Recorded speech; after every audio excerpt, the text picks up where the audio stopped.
Hi friend, நான் உங்களோட Linda குட்டி சேனல்.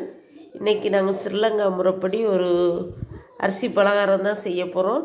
வாங்க அதை எப்படி பண்ணலான்னு பார்க்கலாம்.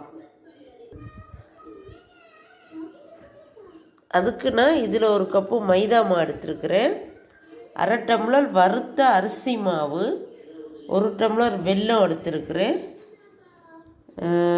உப்பு சோடா 1/4 ஸ்பூன், ஏலக்காய் நுணுக்கி வச்சுருக்கேன். இதெல்லாம் நாங்கள் ஒரு பவுலில் சேர்த்துக்கலாம். 1 டம்ளர் மைதா மாவு, வறுத்த அரிசி மாவு, ஏலக்காய், கறி சோடா. இப்போ இதெல்லாம் நாங்கள் ஒரு பவுலில் சேர்த்தாச்சு. இப்போ நாங்கள் சட்டி அடுப்பில் 1 டம்ளர் வெல்லம் அதை இதோடு சேர்த்துக்கலாம். இந்த டம்ளர்லேயே 1 டம்ளர் தண்ணி சேர்த்துக்கலாம். இது பாருங்கள், பாகு கொச்சிக்கிட்டுருக்கு.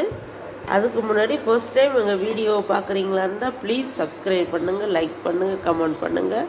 உங்கள் சப்போர்ட்டும் எனக்கு தாங்க. இங்கே பாருங்கள், பானி ரெடி ஆயிடுச்சு, பானி காய்ச்சியாச்சு. இப்போ அதை ஊற்றி கிளறிக்கலாம்.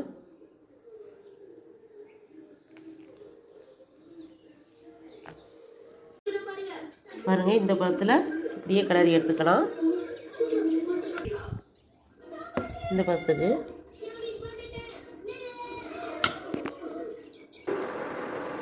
எண்ணெய் சூடாயிருச்சு. இப்போ நாங்கள் ஒன்று ஒன்றா ஊற்றிக்கலாம்.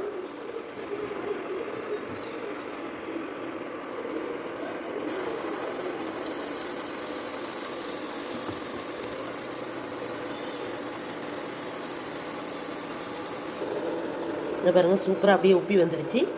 இங்கே பாருங்கள், ஈவினிங் ஸ்நாக்ஸ் பிள்ளைங்களுக்கு இப்போ செஞ்சு கொடுத்தீங்கன்னா ஒன்று கூட மிச்சம் வராது, எல்லாமே சாப்பிட்ருவாங்க.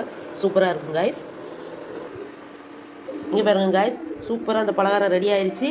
உங்கள் வீட்டில் நீங்களும் எப்படின்னு பார்த்து சாப்பிட்டுட்டு சொல்லுங்கள். அடல்னா இந்தாங்க சாப்பிட்டு பாருங்கள்,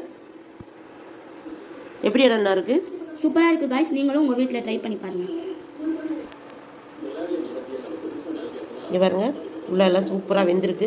நீங்கள் இந்த வீட்டில் ட்ரை பண்ணி பாருங்கள், சாப்பிட்டுட்டு எப்படி இருக்குன்னு எனக்கு கமெண்ட்டில் சொல்லுங்கள். Okay bye. சப்ஸ்கிரைப் பண்ண மறந்துடாதீங்க காய்ஸ். Okay bye.